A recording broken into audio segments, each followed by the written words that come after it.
The game we call football has a very long history. It did not appear overnight. Its origins stretch back thousands of years. Many ancient cultures played ball. These games were different from modern football. They used their feet, they used their hands, sometimes even their hips.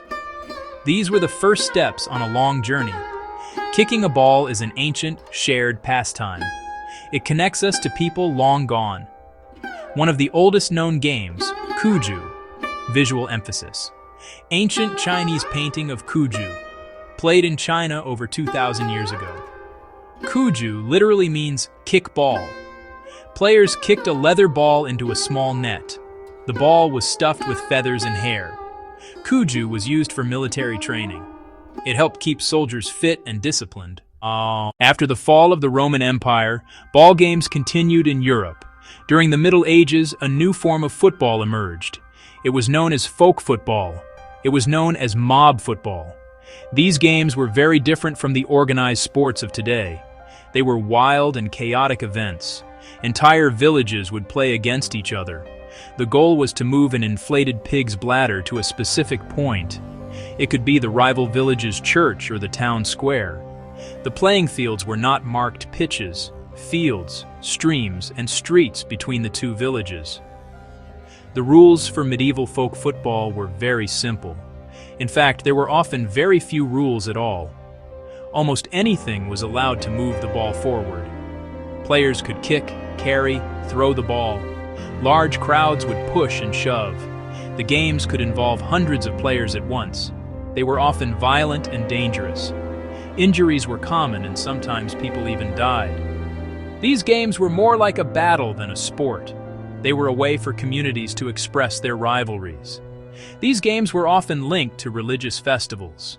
In England, many games were played on Shrove Tuesday, the day before Lent, a chance to let off steam, a celebration, and a community tradition.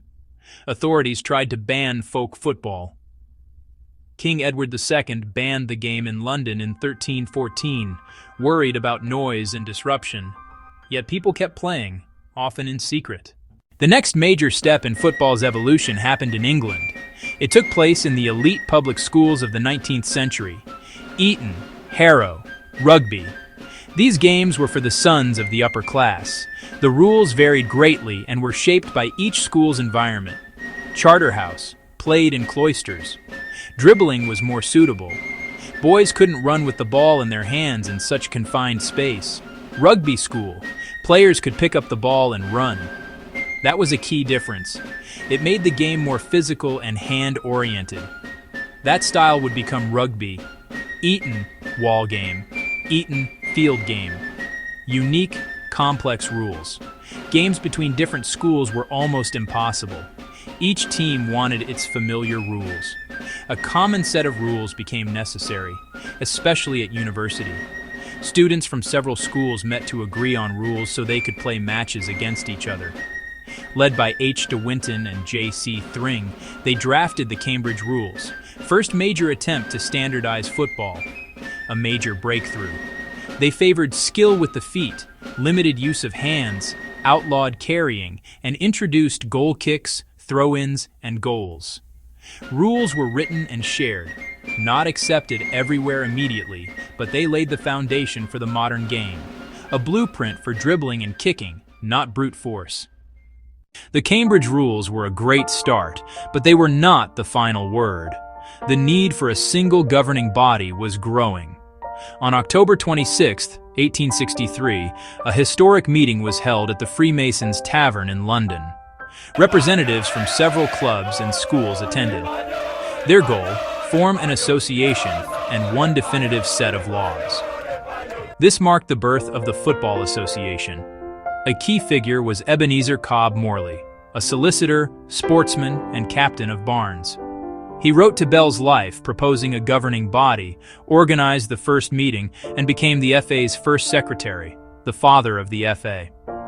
Over several meetings, members debated the rules. The biggest disagreement was about the use of hands. Some wanted to run with the ball and allow hacking, kicking an opponent's shins, the rugby school style.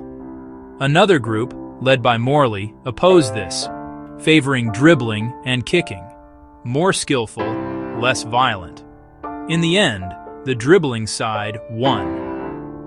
In December 1863, the FA published laws banning carrying and hacking, a turning point.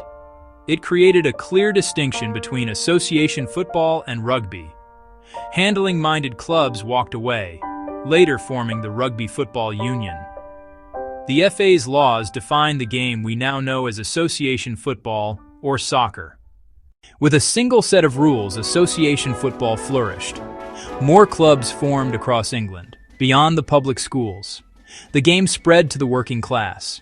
Factory workers and laborers built their own teams, identity and community on Saturdays. To organize the growing sport, Charles W. Alcock proposed a knockout tournament in 1871, the FA Cup, the world's first national competition. It gripped the public, forged rivalries, and popularized football.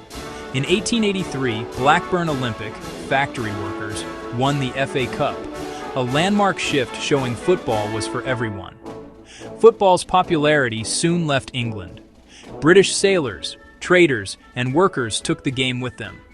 They introduced it across Europe, South America, and the British Empire. Simple rules and minimal kit made it easy to adopt. In 1904, France, Belgium, Denmark, the Netherlands, Spain, Sweden, and Switzerland founded FIFA. In 1930, the first World Cup, hosted and won by Uruguay, sparked a global spectacle watched by billions today.